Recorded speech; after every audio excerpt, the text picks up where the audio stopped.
Welcome back to OVTLYR University. This is where I'm teaching you everything that I know about trading stocks. So I am super stoked to be in class today.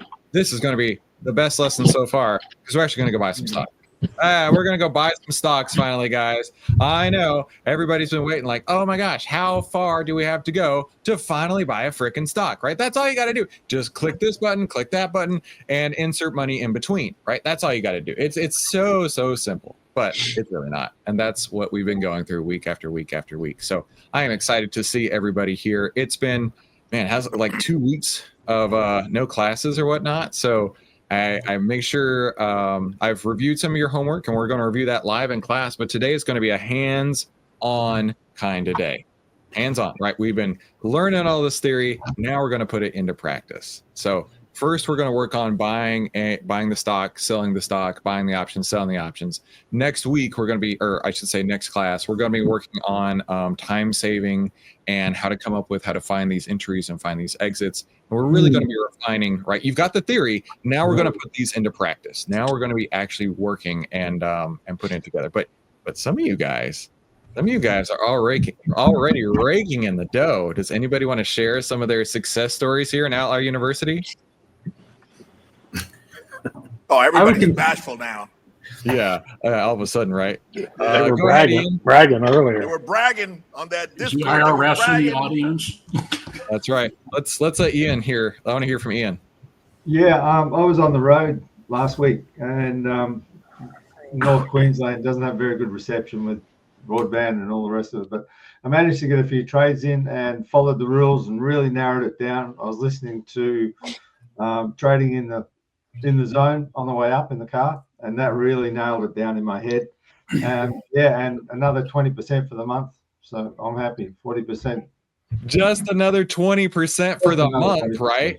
Just another 20%. Outstanding and work. Finally getting consistent, and once you get consistent, I'm gonna slowly ease it in. But yeah, if you're 6 months consistent, you can really start to crank it up. So I'm looking forward to that. Awesome. Way to go, dude. All right. Who else wants to share? I'll throw out my 28% so far. Nice. Beautiful. Joe, what are you talking about? That's supposed to take 3 to 4 years in the market to hit that. You can't be serious. Yeah, I've lost that much on bonds before. Wow. Bonds, they can go down in value? What are you talking about? They can. Yeah, they can. If you buy them right in the heart of COVID, they can, yeah. Okay, who else wants to share some of their wins? Hey, I'll tell you, my win has nothing to do with winning money. Okay. I just finally, Dave, thank you so much. We finally loaded up from OVTLYRs, the top list, into a watch list from Think or Swim. And 3 weeks ago, I would have what are we doing? Swimming classes, right? So Dave helps me. We open up an account. He opens up the 16 charts. And I don't know what this dude did, if he wrote the script or what. I just finally, and you were right, I was on the web-based, not on the desktop. I go to the desktop. I upload that list from OVTLYR into the watch list from Think or Swim. And then I uploaded that to my 16 grid chart. And this guy's got the minus ATR, the 1 ATR, the 2 ATR, and the order blocks. I mean, like, what? So this is it right here. And so now I'm able, and now I'm really able to go, okay, now I know why something is something, and now I know which one I want to at least try. So that for me is liberating. For me, yes. Way to go. Yes. Nice. Great job, JC. And Dave, thank you so much for being a rock star. You are killing it, my dude. Totally. And this dude is a Renaissance guy. I mean, I'm not going to get into it, but the life that he's had, the things that he's done at the level he's done them, he's like an Elon Musk, kind of one of those weird dudes. You know what I'm saying? Definitely gifted. Definitely weird dude. What on the spectrum. So spectrum that, all right, stay on his good side. Very cool. What I will say, because it'll help everybody, is in the videos for Think or Swim under the Discord, I walk through my workflow that I do every night, where I take the run of OVTLYR of my screener settings, I dump it to ChatGPT, I let ChatGPT sort it based on the date, followed by the OVTLYR signal return. I pick it out, I have it go through, pick out the top 8 of each day, or 10 and 6, whatever. And from there, cut it out to a single line of text that I can cut and paste right into a watch list on Thinkorswim, and then use that to populate a grid that we've created that has the OVTLYR setup and all the order blocks. You can, in 5 minutes, see 16 different stocks with what order blocks are there on all of them. So insane. I hope it helps everybody out. It helps the workflow way down. Something Mahesh has to be looking at in the because I'm doing an app too. Dave, I'm trying to show that, but apparently my Discord has like. Let me tell you, Mahesh has to look at that, and no worries. Little by little, in the next year or two, incorporate that. Yeah, that sounds great. I want to learn. I'm actually going to go watch as soon as Discord comes back up. I want to go watch Dave's video to see if I can do something similar with TradingView. That sounds really cool. Okay, finally, jeepers creepers. All right, Dave. So up in the pinned messages, is that where I find it at?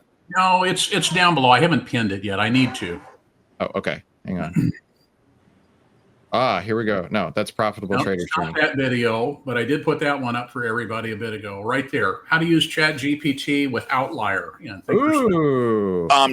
It's money, Chris. That's awesome, man. It's so easy. That is really cool. Yeah. Okay, cool. I've got it pinned. I'm gonna go watch that later. Outstanding work, Dave. You are such a rock star. It is so. Hey, he gets a pass for the homework because he's helping, the softie.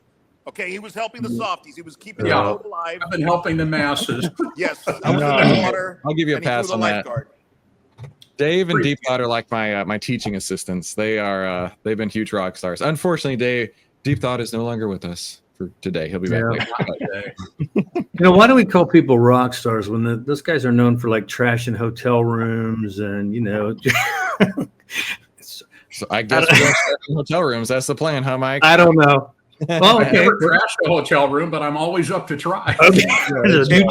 The new challenge. It's coming from that world. It's what they do before they trash the hotel room. All of that. Yeah. Man, then I'm golden. Okay, good.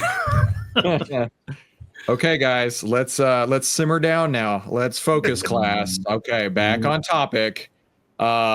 This is lesson 12, hands-on. Time to buy some stocks. I'm very excited about this. Let me introduce myself real quick. My name is Christopher Yule. I've twice been awarded top 100 people in finance. I was mentored by 5 of the market wizards, the best traders of all time. I've been successfully trading since 2009, and this is where outliers like us save time, make money, and start winning with less risk together as a team. So go ahead and subscribe if you haven't already. So we are on to lesson 12, hands-on, time to buy some stocks. Now, the plan for today is you're each going to have time to direct me on what to do. So I'm actually going to call on each one of you, and it's going to go in this order, right? Starting with Ian, and we're going to go clockwise, and then JC will be after Joe, and then down to Paul. Okay, that's going to be the plan. So nobody gets to skip out today. And you're going to help me find a stock. You're going to help me buy or sell the option, and then sell it to close, right? We're going to round trip this dude, right? We're not trying to make any money here. This is just clicking into the platform, getting used to what buttons to push, and doing the executions. That's the plan for today. And then I want you to walk me through step by step what we're looking for, how we're going to do it, and why we do it this way. All right, so setting the stage. But before we do that, let's do some recaps, right? Let's answer some questions here. We're going to go through order, and we're going to start with Ian. Ian, I don't think you're in the class for this, so I'm going to ask you. Hopefully you caught up. What is the golden rule of leverage? The golden rule of leverage is never. What was it? Never. Don't sell options, basically. Yeah, basically, yes. I wrote this down earlier. That way we could always have it handy. The golden rule of leverage is never put yourself in a situation where you can lose more than you can make. Yeah, don't sell. And a lot of people do that because they think they're geniuses until they lose way more than they could ever make. All right. All good. Let's go to the next question here. So this is going to go to Brad. What order type, remember, we're going way back all over the place. through our lessons here, what order type should you never use? I mean, was that selling options? No. What order type when you go to make the Oh, execution? market. There you go. Perfect. Exactly. Yeah. Yes. Market orders. Never use market orders. Why? Because they fluctuate so badly that you might get filled at like a really terrible price. The only reason to ever use a market is if everything is crashing and you need to absolutely just get out before everything is gone. That's actually a great answer, right? A market order is going to get you filled at the next available price. And it may be good or it may be bad, right? But you're going to get the very next fill. And because of that, Mikey Mike, the market maker, he's looking to see how much he can take out of your bank account. And so we don't want Mikey Mike to have any more money than he already has. Okay, sorry, Mike. That's right. All right. Next, this is going to Joe. What is the outlier trend template? Huh. That's the easy one, Chris. The 10 over the 20 and the price over the 50. There you go. Exactly. Why do we care about that? Well, because we care about the trend, not what the YouTube speak is. You know, we want to see that the stock price is actually moving up because profits follow price. They don't follow discussion. Outstanding. Very good. Great work, Joe. Okay, next question. Paul, what is the stock? Stock is ownership in a company listed on one of the exchanges. So you buy a stock and you have some ownership rights to the company. So you That's get really dividends or appreciation in value. But Paul, why would we want to buy stocks instead of just buying Cokes, right? Instead of this Coke Zero that I have here, right, that says partner on the side, right? Why would we want to buy a stock instead of a Coke? Well, the stock appreciates, and you can trade the stocks. I don't think anyone wants to trade Cokes with you. There you go. Good answer, right? A stock would be an investment in the company, right? It's not a consumable like a Coke is. It is intended to be an appreciating asset. There you go. All right, next. Dave, what's an option? It is a derivative of the equity that allows you to control a portion of the stock for a set amount of time based on the specific considerations within that contract. There's your FINRA answer. There you go. Very good. Very good. Wow, FINRA what was answer. that? What, seriously, could you say it again?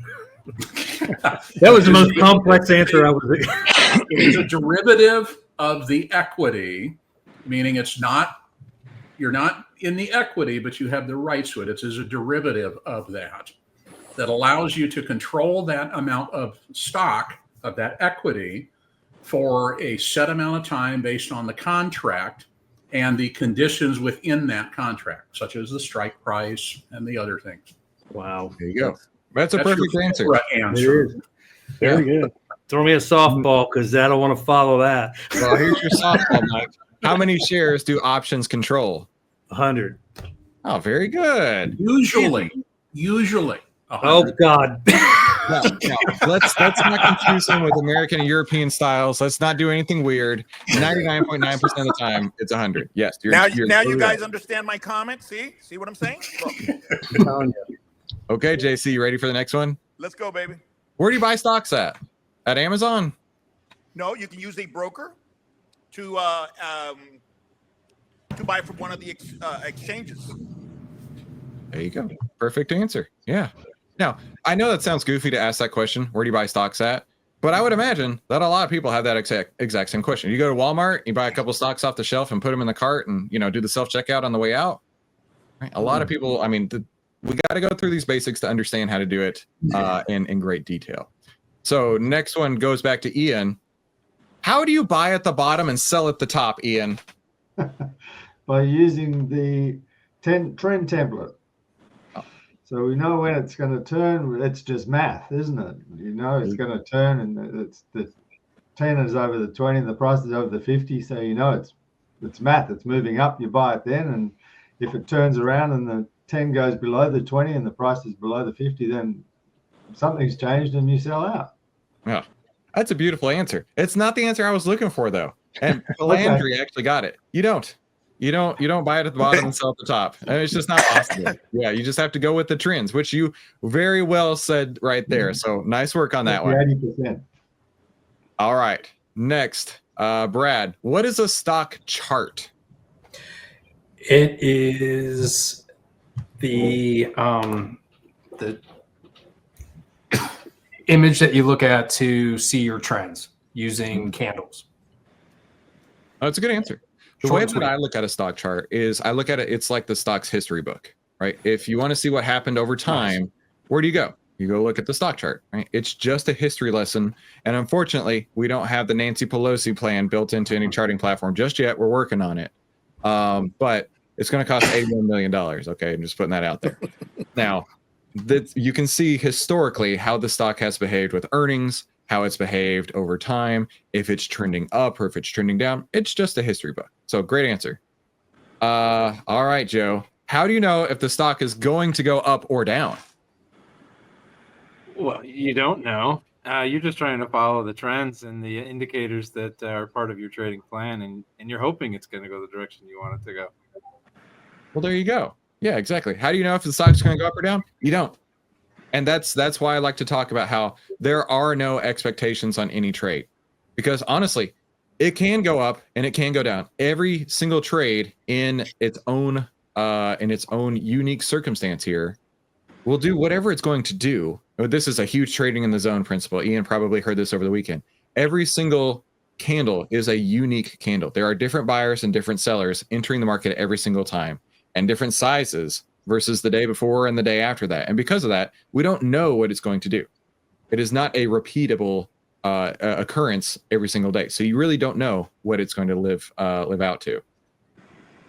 All right, so we just did Joe, right? Then Paul is up. What's the difference in a stock and an ETF? Now, we haven't covered ETFs in class, so this might be a little bit of a stretch, but you tell me, what is the difference in a stock and an ETF?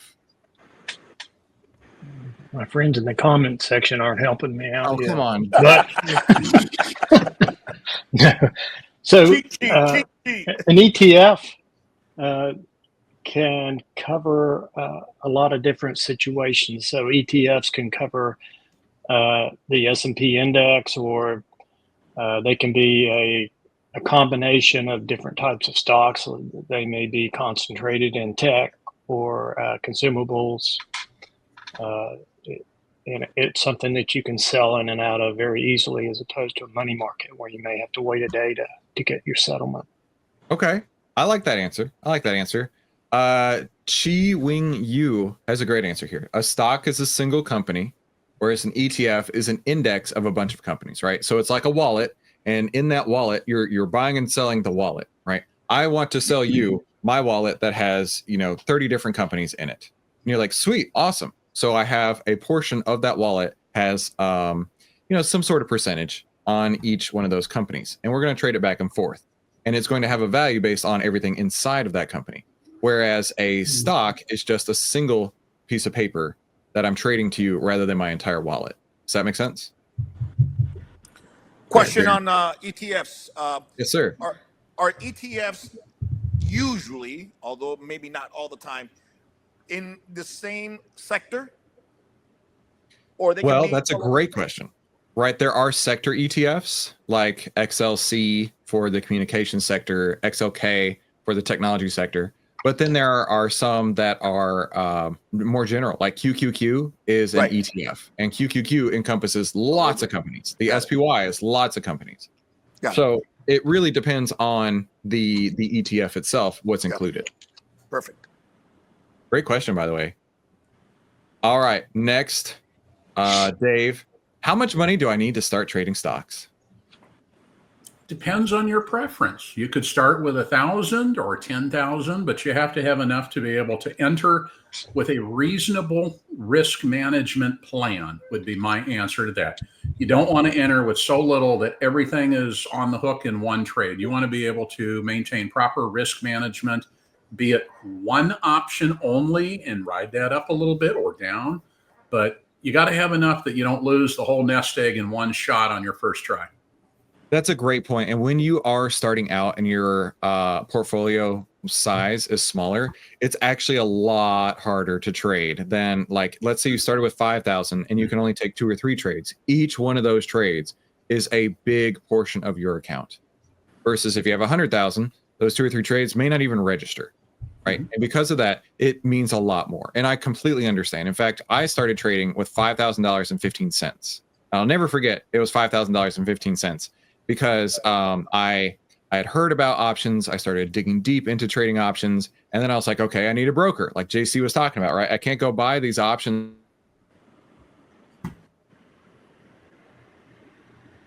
at the time. And you needed $5,000 to open an account. And I was like, okay, I need the money. Where am I going to go get the money? And I was thinking about all this different things that I've done in the past. And I was like, you know what? I have an old 401k that I never put any money into. It was just completely company sponsored. I did nothing to it.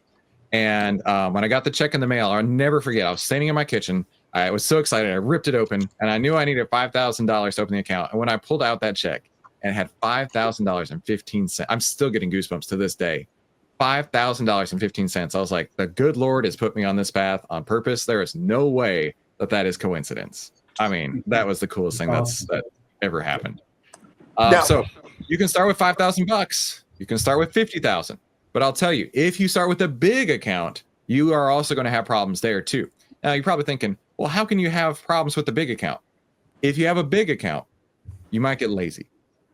You might get like, meh, you know what? I got $1 million in here. It doesn't matter if I lose a couple trades. I'll just let them go.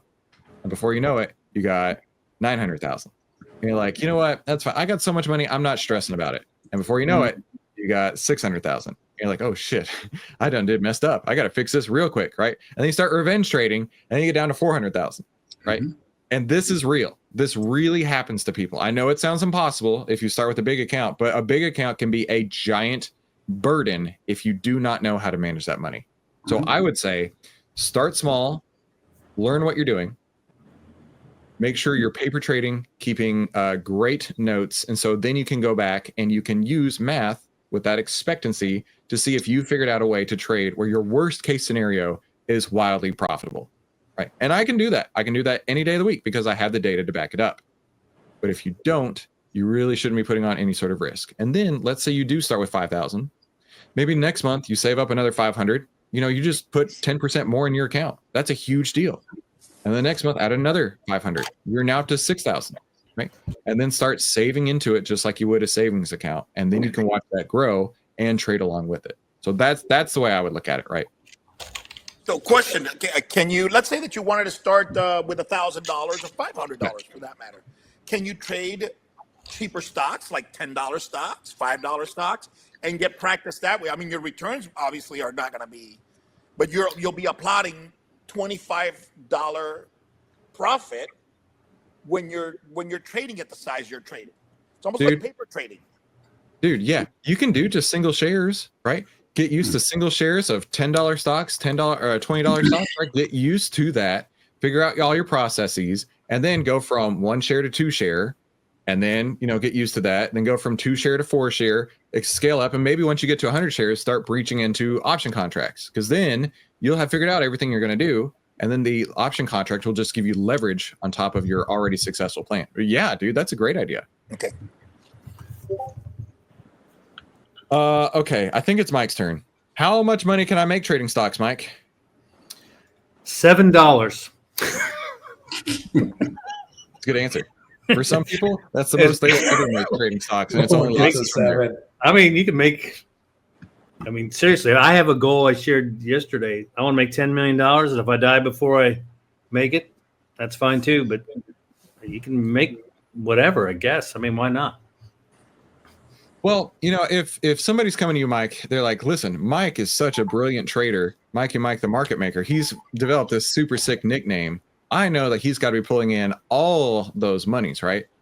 And the truth is, in the market, you can make unlimited amounts of money, literally unlimited. The only limit is liquidity. And I'm being very serious here. At some point, you will get big enough, and they talk about this in all the Market Wizards books and things like that. At some point, you'll get big enough where you are the market, where you are putting on a size that's big enough to actually skew the market. Things are moving because you put on the trade, not anybody else. Once you reach that point, you've pretty much maxed out the most you can put in the market, and it's time to start just pulling it out. Time to start not say to quit, but saying like you can't get any bigger than that. If you are the whale who's moving the market, that becomes a problem, right? That becomes a liquidity crisis because you are the liquidity. So there is a point of maxing that out. None of us are at that point yet, but we're gonna get there. We're gonna get there. Buffett talks about that. Who talks about that? Warren Buffett? Buffett, yeah. You know, interestingly enough, Buffett and NVIDIA are the two that I know of. They do not have to disclose their stock movements for 6 months after making a move, because when they make a move, they move the market. They are so big, they have special exemption on reporting. And, you know, when you're that big, it's a very real problem. Mm-hmm. And what do you do at that point, Dave? You just take the money out, you buy your castle, and you just enjoy life. Take the money out and you enjoy it. Exactly. Yep. I wouldn't think twice about enjoying the money at that. Yeah, I mean, you basically maxed out the game, right? You've got all the coins in Mario. There's nothing left to do. Just go enjoy yourself. Crazy. That's crazy. Okay. JC, what's a ticker symbol? The abbreviated short name for a stock that's used in the stock market. Boom. Perfect. Outstanding. Ian, can I buy a stock anytime that I want? Select Amazon. Is it open 24/7? Yeah, no, you have to trade within the trading window. Some people trade pre-market, some people trade post-market, but guys like us, we basically trade within the trading window, which is what, 9:30 till 4 for you guys. That's the perfect answer, right? And some people don't understand that. I don't know if you guys knew this, but actually the market was open 6 days a week. I think it was up until the 50s, and then they backed it down to 5 days a week. Mm-hmm. How do people trade before and after? So there are windows where you can get in, and this is really up to your broker, where you can say, okay, I want to get in right now, make it happen, and you're gonna have to pay up for that, right? And it's mostly an institutional thing. I've never done it, and I don't ever care to, honestly, because I trade during a certain time every day, which is right now. So if it doesn't fit that plan, then I'm not worried about it. Cool. And are there extra fees? Because I can trade with Schwab and Fidelity after and before hours. You know, I think when it goes to like 8 p.m. Is that right, Dave? Yeah, that's right. You can trade equities. You can trade stock after hours on Schwab and I know Fidelity too. On most stocks, there's about 70% of them now that are eligible for after hours trading. There's a few that do just shut down. They don't trade after hours. No options. Yeah, but you can't do any options trading. And, yeah. You know, to me, that's a big thing because it means you have no ability to get out of something if it goes wrong on the options side. So you got to manage it a little differently. But I've entered stock trades and stuff after hours, after earnings, when you know what the earnings are, riding a wave up. You know, you can definitely do that. But it's only, I believe it's only long. Stock only. You can't turn around and short stock after hours. They're not letting you short it, but you can go long on it. Interesting. Oh, look at that. Dave's teaching me stuff. All right.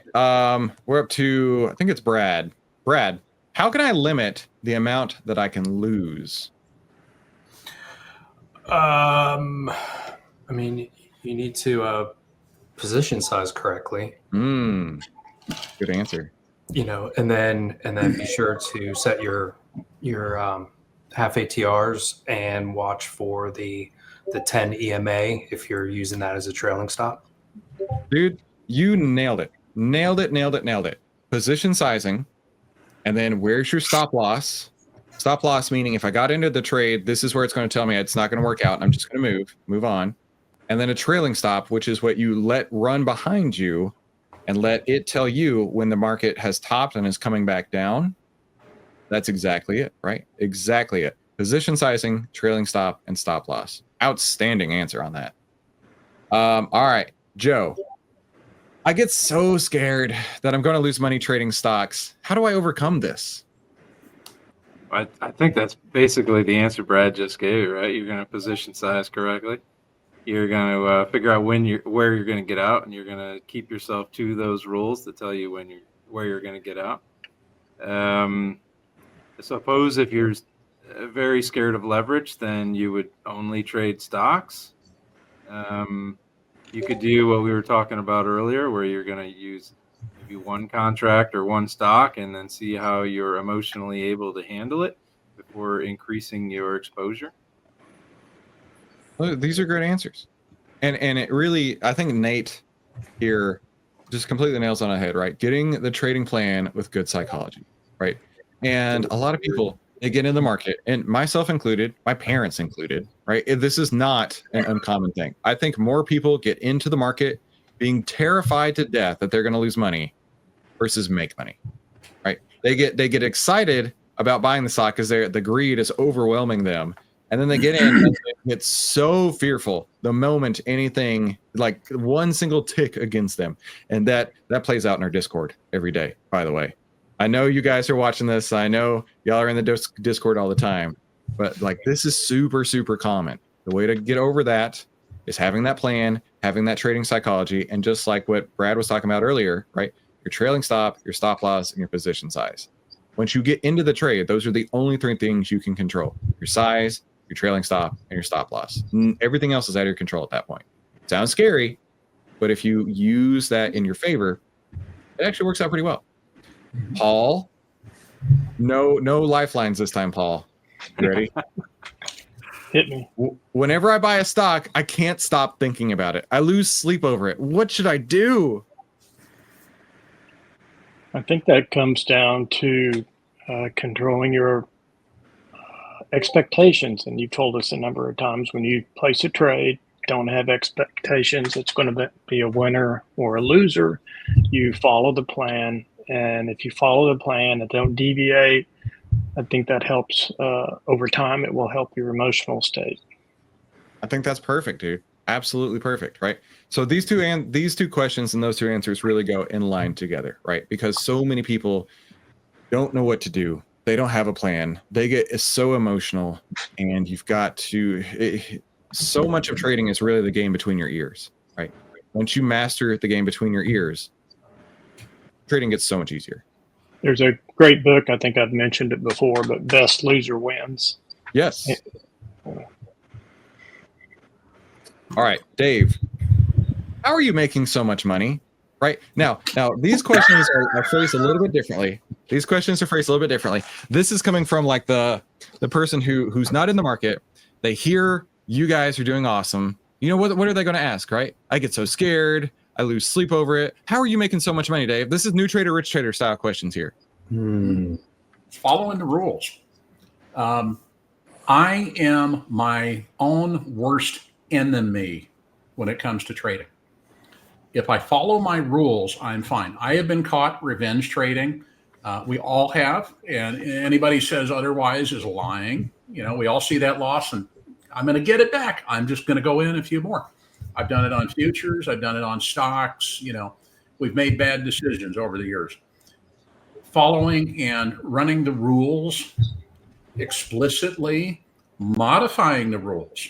When things change, the market is not going to be the same today as it is a month from now. Mm-hmm. You know, everything's going to change. You got to constantly be evaluating and really looking at what you're doing, what the market's doing, what the conditions are.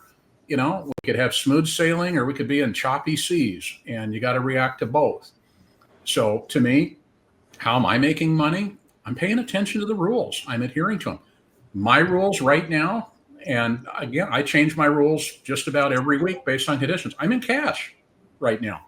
And I did that very intentionally. I wanted to be in cash for the weekend. Almost got there, with the exception of STX, which we talked about in the Discord yesterday.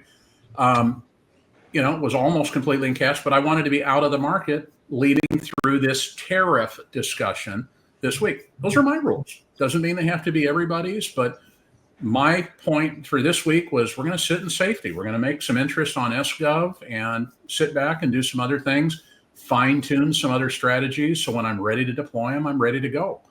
But what I'm not doing is trying to chase pennies. What I'm not doing is trying to chase the futures indexes. I'm not trying to do anything that is going to potentially go against me. Well, to your point, Dave, I think you really made it clear, right? I need to have a plan to be successful in the market. And then if I'm not in the market, I should sit in cash and not F up. Exactly. Right? That's a real key here. And as much as we joke about sit in cash and don't F up, that's so real. It's so real.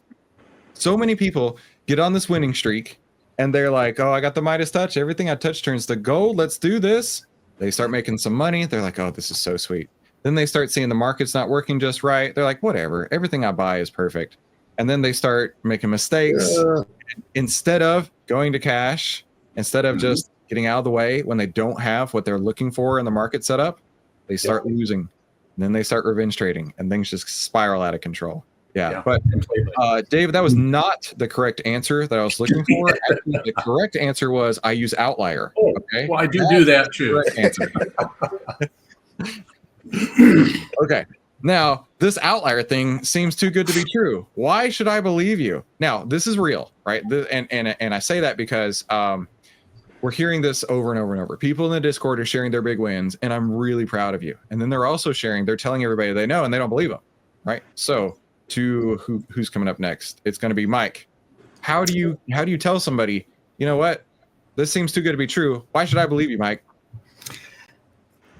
Man, I have not overcome that yet. I have told a handful of people, and they've even joked about they've lost some money. I don't care. I don't have to worry about it. I don't have to touch it. And I hit them with, you're allowed to pull out of the market and come back in, and you're allowed to buy when it's exploding up. And they just look at you like you're nuts.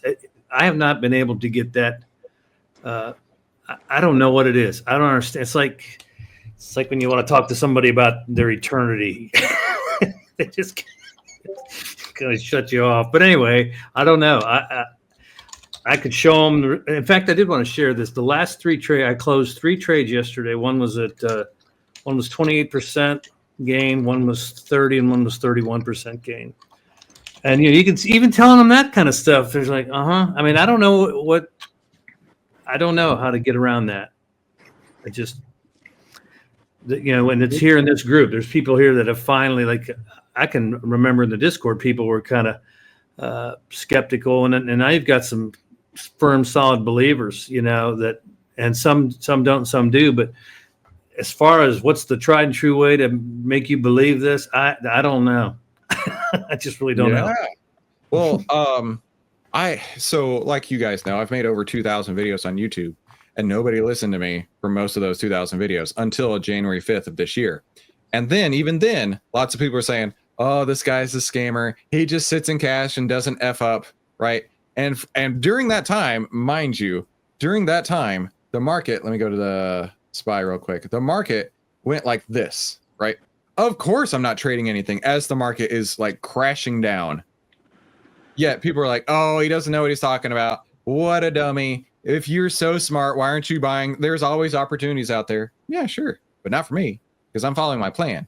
And then once the market turns around, the market's up like, I don't know, it might be 6% right now for the whole year. Whereas I'm up nearly 10 times that much.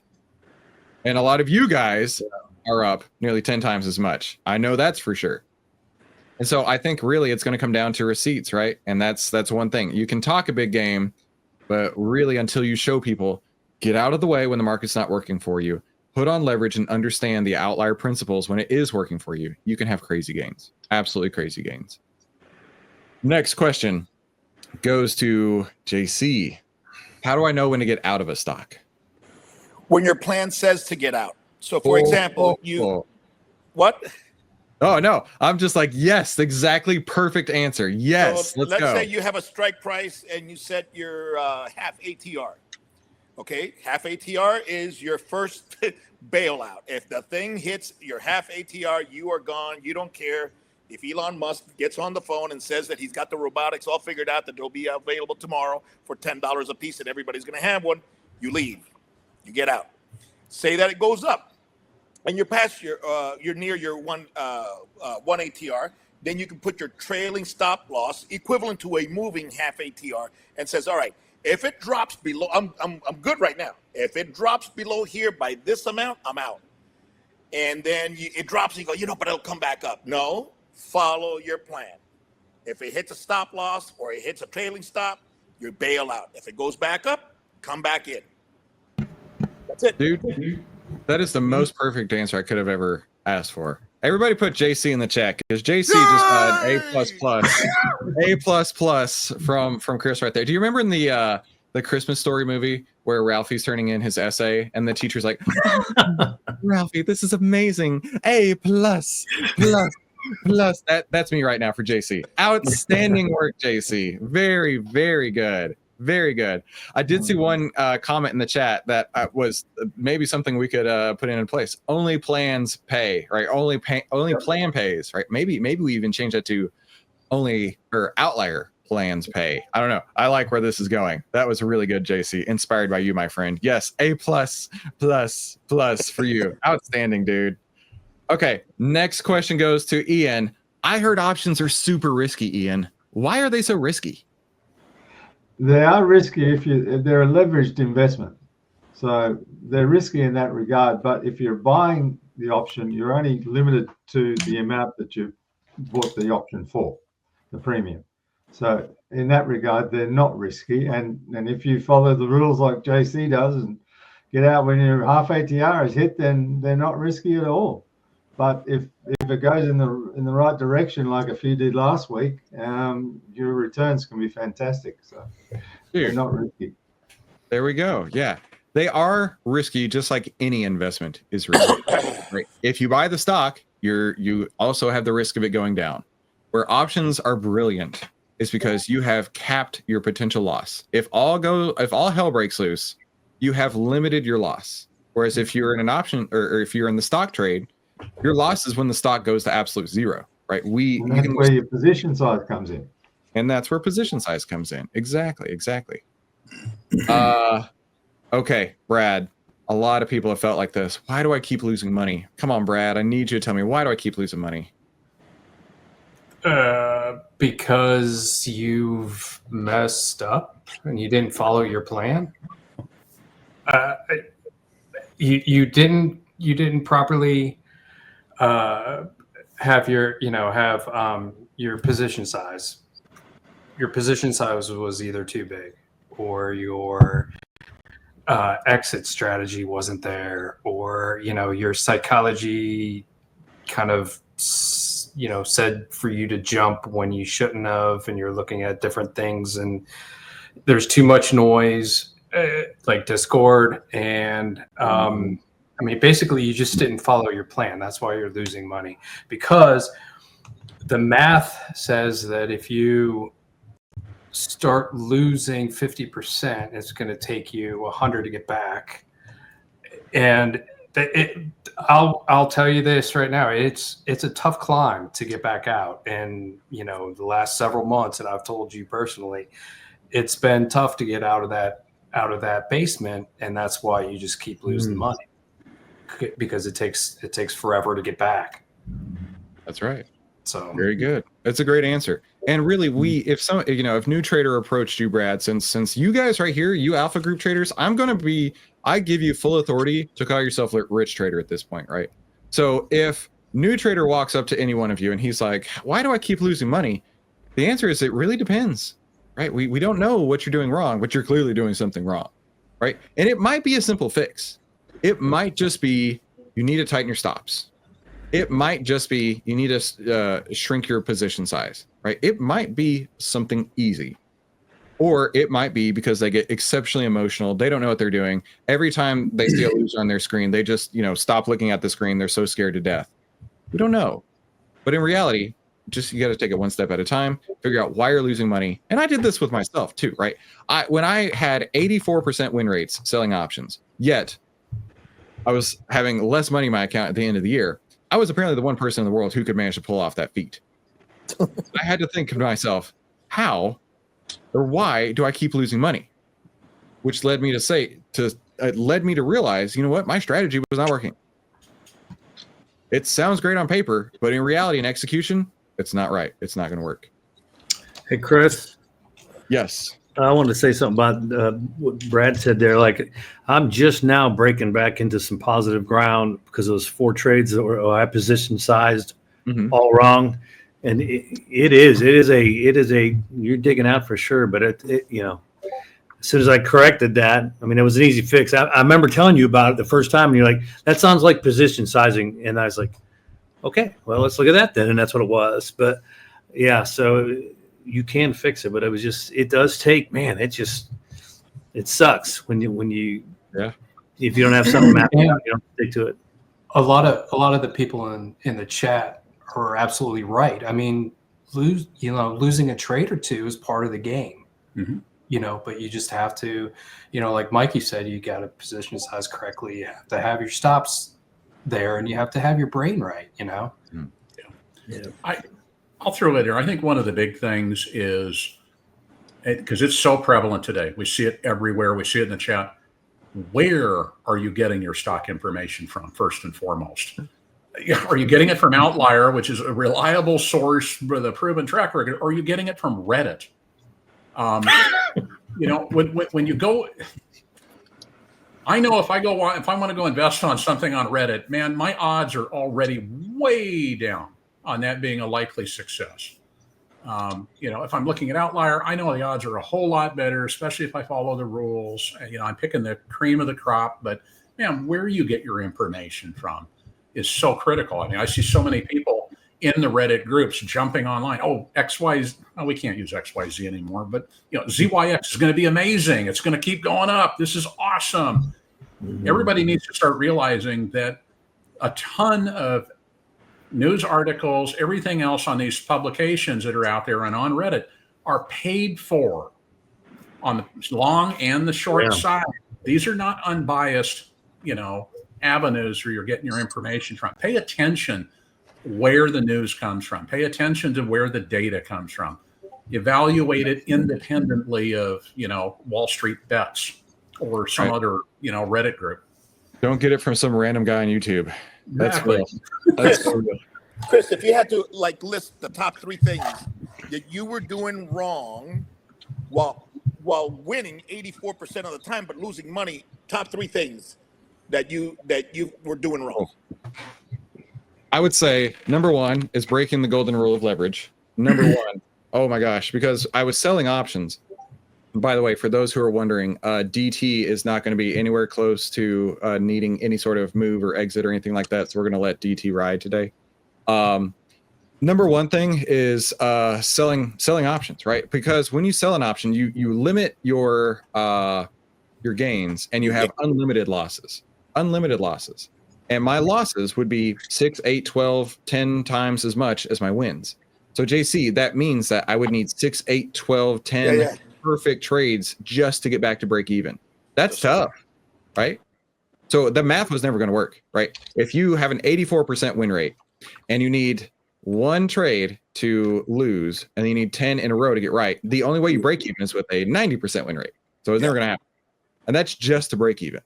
That was my number 1. Number 2 was I would get way emotionally into these trades, right? Selling options is super insidious, and that is the absolute perfect term for selling an option, because you need time to go buy, right? Even if the stock is moving in the direction you want it to see, you have to have time go buy. But you also have this in the back of your mind of, well, you know what? I've got 2 weeks for this to work out. I can just let it run. And I'll never forget one time I was watching the It movie, right? The first It reboot, It number 1. I don't know what year that was, like 2016 or something. I remember I was going and watching the It movie by myself on a Friday.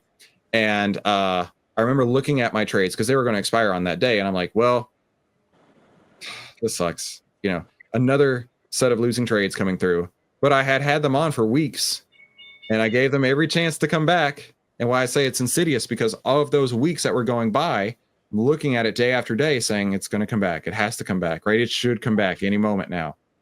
And then I remember being in the It movie, looking at my phone, being like, okay, another giant loser on the board, right? So that would be definitely the thing there. And then lastly is letting your winners or cutting your losers. No, I'm getting it wrong. I'm getting it wrong because I'm not supposed to say it like this. Cutting your winners short and letting your losers run. That was what I did. That was what I was coached to do. That was exactly what I was coached to do. Because let your losers run, because they're gonna come back, right? And then, of course, they didn't. And then the insidious nature of options kept me in the trade. And then I was position size too big. And I was super emotional on every single one of them. So I just did all the mistakes. I did all the mistakes. But because I did all the mistakes, now you guys can learn from that so you won't do those mistakes. Right. It was worth the cost of tuition here. All right. So we're going to skip this last question because we're going to go straight into it's hands-on time to buy some stocks, right? Those questions went way longer than I expected. Hope you guys don't mind, but it's time to buy some stocks. You guys cool with that? Let's go. Save the homework. We'll save the homework. Like here's Ian's homework. We'll save that homework for Thursday because I really want to go through it. But let's hands-on buy some stocks. So what I'm going to do is I'm going to go through each one of you guys one by one, pointing at each one, telling me what to do. Oh, the market's closed by now. That makes this a little bit harder. But we'll okay. No, we'll save this for next time. We'll save this for next time. And we'll go through the homework here because we really need to go through the homework before we start buying stocks. So apologies for trying to give you the very best university experience on YouTube. In fact, I believe OVTLYR University has a full money back guarantee. Yes, in fact, you can get all of your money back from this one particular lesson because it's free here on YouTube. I'm teaching you guys and everybody watching as well everything that I know about trading. So we're going to go through the homework today. We'll come back to buying stock on Thursday. But what we're going to do right now is Ian's homework. Ian is up first. I really appreciate how Ian put the title. He even put his name on there, like a real assignment. So I appreciate that, Ian. You get credit because some of you other jokers didn't put your name on it, and I'm like, whose is this? I don't actually know whose this is. It's Paul's. Yeah, Paul gets an F because he didn't put his name on it. But anyway, let's go back to Ian here. Okay, Ian, a full money back guarantee. I know. 3 option strikes I would buy and why. So it looks like he took this screenshot on Pan W. And let's see, does he have? Here we go. Pan W, July 18th, 195 call at 8:55. So he's looking at. Oh, your trade your screen looks different than mine. So Ian, walk me through this one. Why would you buy Pan W? Okay, so the bid-ask spread is within the 50 cents. I've got the extrinsic and the intrinsic on the left, just after the strike price there, so we can calculate that. And that extrinsic percentage is below the 30%, so that's good. The open interest is good compared to other ones around it. It's a popular one, and the delta is between the 7 and the 9, so the delta is good, and it's a good price compared to others around it too. So we can get a few trades, a few options on that. Very so that's cool. basically why I like that one. All right, let's do Halliburton. Tell me why you would buy this Halliburton one. Yeah, basically for the same reasons. The open interest is 5,900, and the ones around it are 186 and 174, and 14 is like it's a beacon. It's like screaming, buy me, with the volume. The bid-ask spread is great, and it's only like 20 cents on the extrinsic value. So. And of course the expiration date is 11 days out, which is a little bit tight, but a lot of them only have monthlies. They don't have weeklies or even dailies on the expirations. So that's why I chose that one. I did, and further down I'll explain why I didn't take the other ones. Okay. I used the same. Okay. Let's go through this. So he said all had a delta between 70 and 90. Very cool. All have high open interest relative to the surrounding strikes. Very good. The bid-ask spread was less than 50 cents. Outstanding. The extrinsic value is less than 30% on all. Now, my goal is 20%. If I can hit 20%, that's my sweet spot. I'll go up 25, 27%. I'll go down where it's 10, maybe 5%. Things like that happen. But I will not take a trade. Absolutely flat refuse if it's 30% or greater. And so these right here, 20%, 10%, and 7%, those are perfect. Price is all over $20. Ian is also a snob. I appreciate that. The expiration date is more than 2 weeks, which is less than ideal. But if the expiration dates further out did not fit the criteria regarding the open and interest bid-ask spread. Yeah, there you go. And so that's a really key point here, is that you may find opportunities, but if those opportunities don't have liquidity, it doesn't matter. It doesn't matter at all. Okay, Ian, outstanding work. Let's go to this one. So whose was this one? That's mine. That's yours. Okay, so Ian showed us ones that he would buy. Let's look at Brad's to see which ones he would not buy. And by the way, how beautiful. The rest of us have to follow Brad's example. Come on. How beautiful is this? Outstanding. It's beautiful. Look, he's even got little thumbs down. Yeah, Emojis. that should have been the last one, man. Yeah, I Sorry. don't even know where to start. Way to I was go, bored. Brad. Man, I drew mine on a napkin. All right, tell me about it, Brad. Well, the first thing, I just grabbed some random stocks for the random guy, and so I didn't capture the actual price of the stock. So when I started working on this, I was like, I can't do my extrinsic value of it, but this is sort of a shorthand on how I would look at it, and everything is within the 80 delta. So initially look in the 80 delta, and I mean, for this one, for myself personally, it's a little bit too expensive.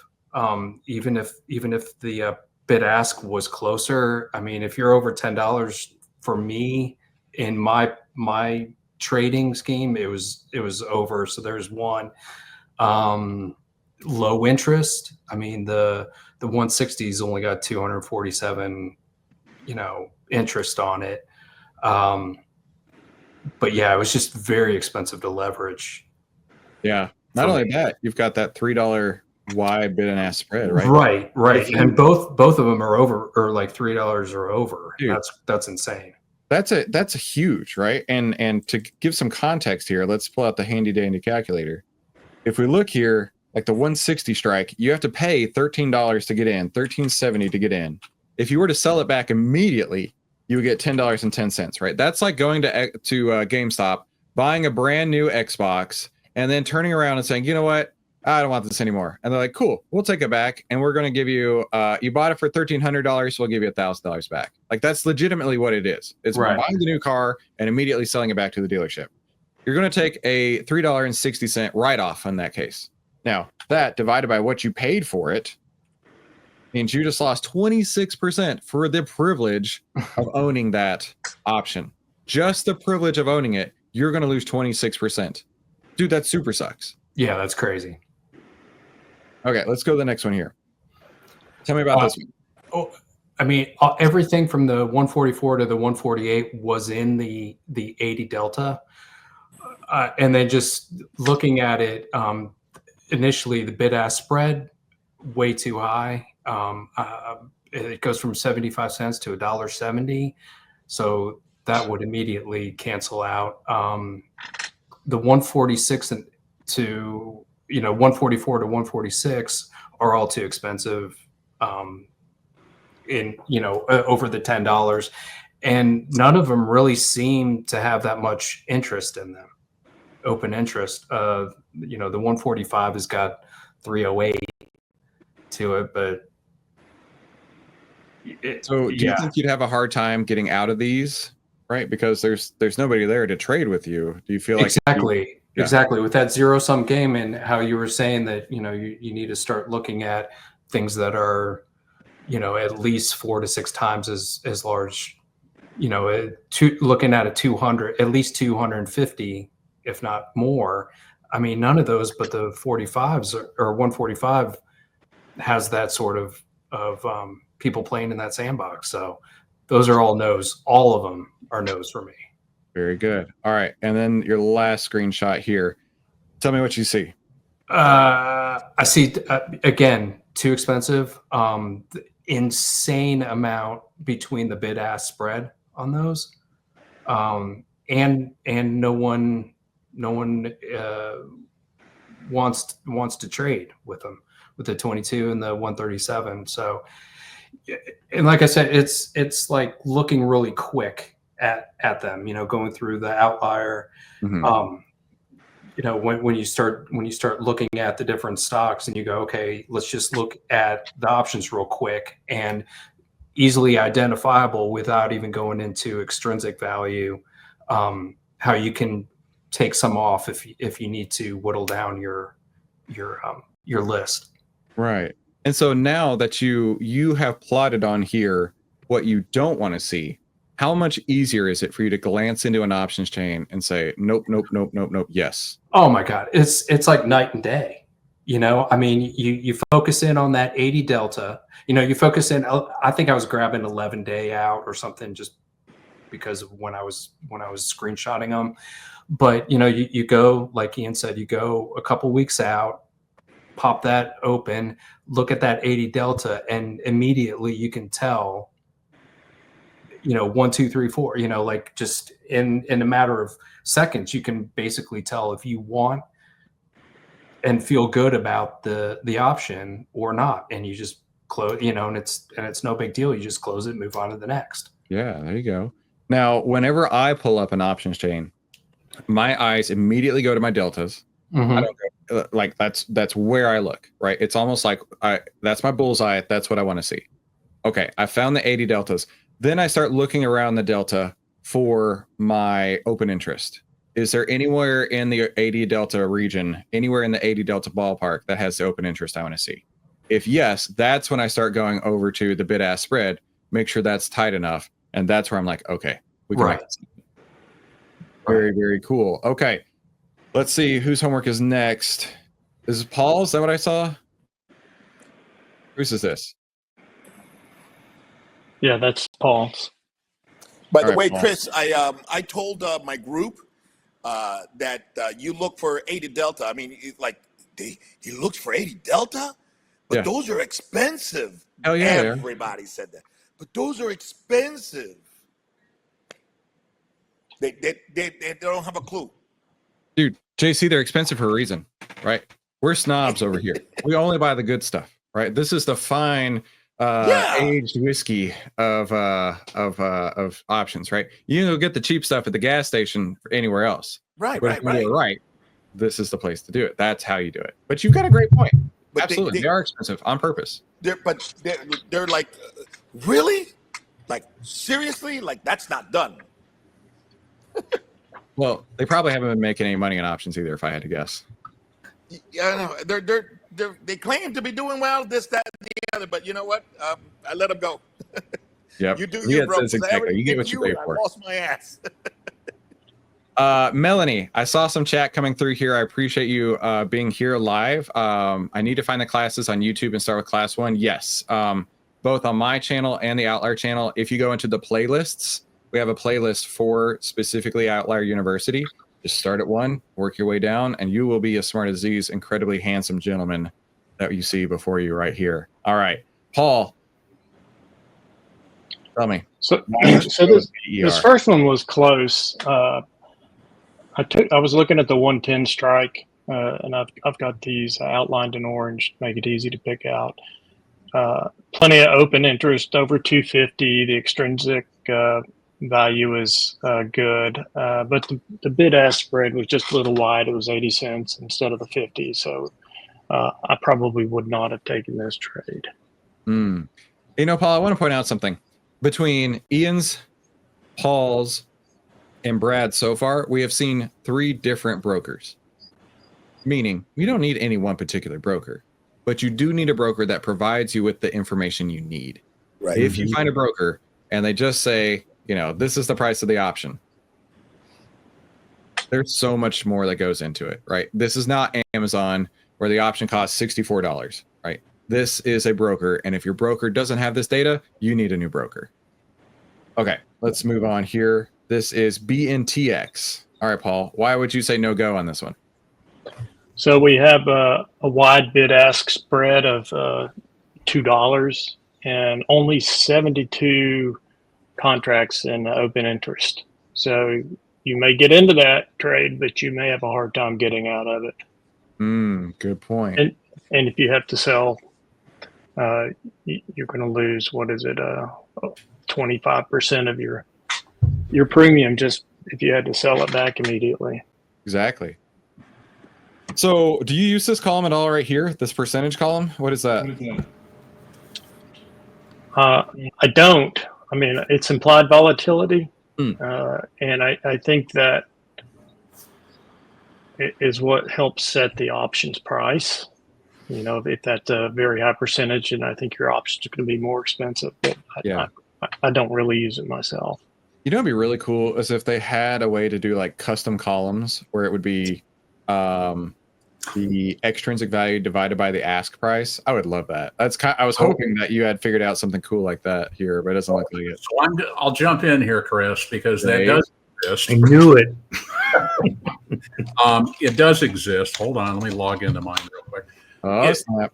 So it does exist, but you can't.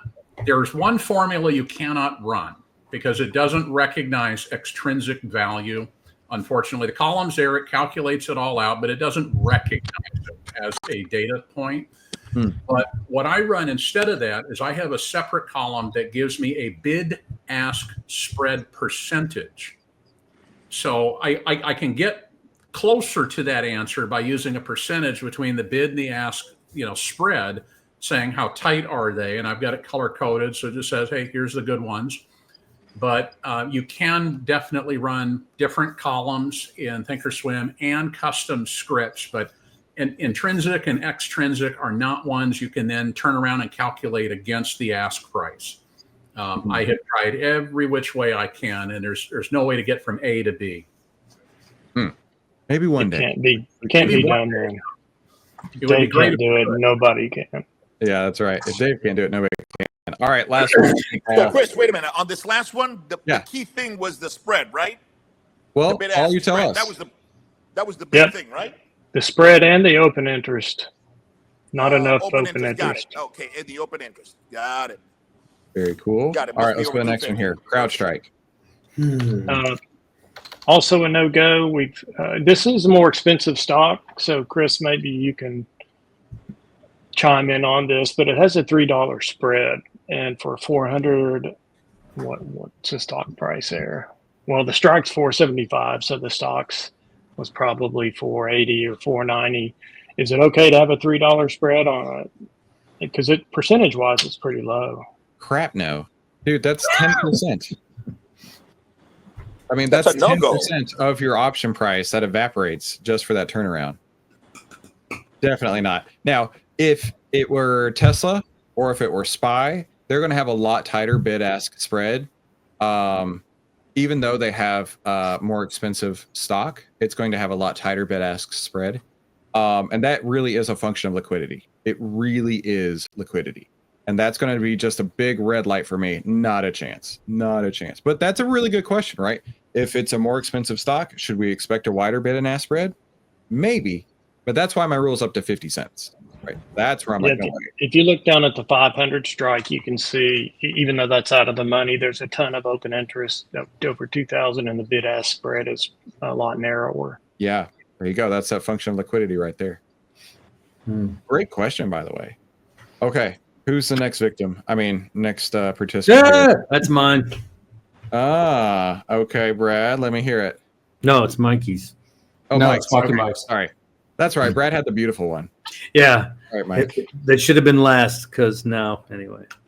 So I transferred this from my napkin to my spreadsheet. Yeah, what's on here?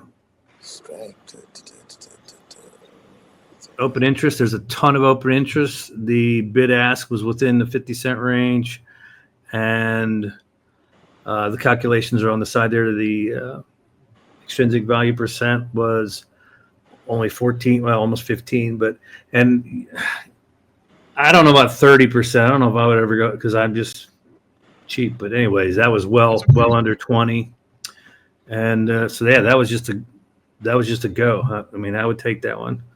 Very cool. Let's go to a no-go. Go, no-go. PayPal. PayPal. I just got out of PayPal. That had no intrinsic value, and I mean, it's just totally upside down. There was a lot of open interest, and but when you did the math over here on the side, you see the big red zero, and the EV percent was your 100%. So that's well over the 20%. Yeah. Okay. Where are you getting the extrinsic value on this? Okay, I have to use the little calculator that I have to enter the stock price, then the strike price. It's a separate calculator that I've got built over here on my desktop because Robinhood doesn't give you. They're one of those guys that don't give you what you need on your screen. So Go get a new broker, bro. I know. Okay. But yeah. The reason that I was asking is because I was looking over here and I'm like, okay, I love the fact that he pulled an out of the money call, but I don't see what I need to see to get that. Actually, that's an in the money call. It's a 78 delta. Right. Either way, yeah, I like how you analyze this. Let's do one more that you wouldn't take. COP. That is ConocoPhillips. What would you see on this? Okay, and the only reason it's just all around the 80 delta. There's just no meat on the bone for anything on the open interest on any of those. Okay, there's your 80 delta. Is this the open interest? Yes. Oh, I cropped that out of there. I'm sorry about that. That's right. Wow, what happened to my header? Yeah, okay, I messed up there, but yeah, that's the open interest. Yeah, and because of that, that's not one that I would absolutely be interested in trading at all. And the bid-ask spread, like this one's 70 cents. What is that? 60 cents. This one is over $1. This one's 65 cents. Yeah, none of these on the bid-ask spread would make sense either. And that is that one wouldn't stay on the screen long because yeah, it sucks. That one's pretty bad. So all right, all good. Nice work, Mike. I believe Deep Thought is no, he's not here, even though he made one with a dumpster fire, which I really appreciated. And then he made a new sticker that says "You will approved," which is creepy because that's like an AI generated version of my face. That like it almost looks like a monkey. Hang on. Do you see the monkeyness in this face right here? No hammer though. No hammer. I don't like it. I don't like it at all. Look at these little fangs that it's got growing as well. Hang on. Do you see these fangs? Bro, I'm not that scary, am I? And that dude has less hair than I do now. What's up? All right, let's go over here. Option strike homework by Joe. Joe, you're gonna bring us home on this one, Joe. Oh yeah. I just want to start out by saying there's many steps that went into getting to this point. For my day, it starts with OVTLYR, right? So I'm looking at what the market is telling me, and then OVTLYR gives me all my buy signals. It gives me a list of stocks that the code behind the scenes is suggesting to me that I should go look at, right? I put those stocks into the Excel sheet that Chris provided to us. And then I sort them to only look at the bullish ones that match bullish sectors. So I'm just constantly whittling down each of the stocks, right? And then I'm going to go look and see if there's any order blocks. If there's order blocks, it's going to come off my list. If the price today is less than the low yesterday, it's going to come off my list. Each whittling piece drops me down to this screen that you see here. And it's not until I work through all those steps, which takes like 5 minutes, that I get to the point where I'm even concerned about options. So I find the options chain to be a bit confusing to look at initially. So I try to help myself make a decision based on the options that I have. First thing I do is I go to look to see, is this thing an expensive contract that I'm not even going to buy anyway? If it is, it's going to come off the list. I'm going to stop looking at it. Next thing I'm looking at is open interest. And unfortunately, I filtered it out here. I didn't unhide it when I gave Chris my homework, but there is a column that says open interest. If it's 250 or more, I'm still interested, stays on my list. Now I'm looking at the deltas. I'm going to look into the 80s. If you look at the top here for ticker MUR, we've got a green arrow that's pointing to 80. That's 80 delta. It tells me somewhere in there, it's probably where I'm going to end up. In this case, both the 90 and the 80 would be acceptable because the bid-ask spread is good. The option contract cost is good. The strike price is fine. It tells me it's a stock that's $20 or more. But if you look just under that green arrow, you got a red box. This is looking out into the future. So the expiration is 43 days out. On 43 expiration, you have to pay more because you are asking for more time for your option to go the way that you think it should go. You have to pay more. In this case, the extrinsic value almost hits 30%. And as Chris said, you really want to be 20 or less. So this one kind of gets knocked out. I'm not interested. The one above that, the bid-ask spread is too far. For that reason, I'm not interested. Leaves me with the two options on top.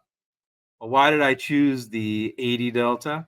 Because I can buy twice as many of the 2250 strike as I could the 90 strike. Buy twice as many, I can make twice as much profit, right? So I'm gonna pick that guy. Dude, you just nailed on the head. By the way, outstanding analysis. Everybody who's left here, I know we've gone for a while. Everybody who's left, type Joe in the chat, because that was fantastic. Really like how you broke it down from taking the outlier signals, filtering it all the way down with the options chain being the very last thing. Like none of this matters to get to the options chain until it's absolutely very well, perfectly set up on what you're looking for. So perfectly executed there. But one thing you picked up on here is the 90 delta and the 80 delta were both good options. I mean, they're good options as well as good options. But the 80 delta is half the price of the 90 delta, which means you can buy basically twice as many for the same price. Yet you're getting 100% more leverage with 10% more, let's give it 11% more to go from 80 to 90 in the delta. So let's conceptualize this. I can have twice as many options on the 80 strike than the 90 strike. Twice as many for the same cost. But I only get 11% more leverage by going with the 90 versus the 80. So you get a tremendously better value on the 80 delta than you would the 90 delta. That's a really good analysis there. Very well done, Joe. All right, tell me about Cisco. Cisco, we also have two good contracts we could get into. The 76 delta and the 70, they're both in that green box. The extrinsic, again, is pretty high on that 70 at the 68 strike. So you're going to weed that out. It probably should have had a red X.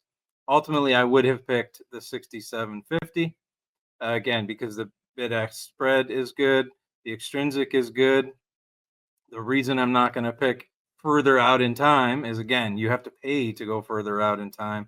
In this case, I would have been over the 30% extrinsic. I would have been into nearly 35. So that one would not be one I would take.